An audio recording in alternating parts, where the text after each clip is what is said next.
இந்த கதையை அரசியல் சார்ந்து நையாண்டி பண்ணி யார் வேண்டுமானாலும் கதை பண்ணி விடலாம்.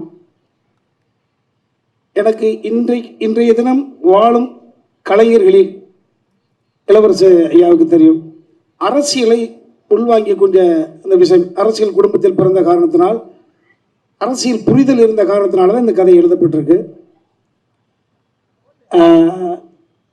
இந்த கதையை எழுதிடலாம் எடுக்கிறதுக்கு. ஸோ அந்த வகையில் ட்ரிபிள்-டி படத்தில் நான் அதை பார்த்த இருந்த பொழுது தம்பி தீபக் ரவி அவர்கள் அங்கே வந்திருந்தாங்க. மீனாட்சி அம்மன் கோயிலை விட்டு வெளியில் அவர்கள் ஃப்ளைட்டில் வர்ற பொழுது ஸோ ஒரு கிட்டத்தட்ட 2 கதை சொல்லியிருந்தேன்.